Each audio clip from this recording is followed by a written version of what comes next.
புளியரை கருப்பசாமி அருளை பெறுவோம். புளியரை புண்ணிய பூமி நாமும் தொழுவோம்.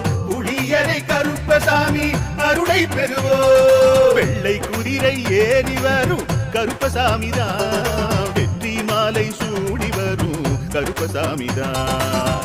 கஷ்டமெல்லாம் தீர்க்க வரும் கருப்பசாமிதான், கஷ்டமெல்லாம் தீர்க்க வரும்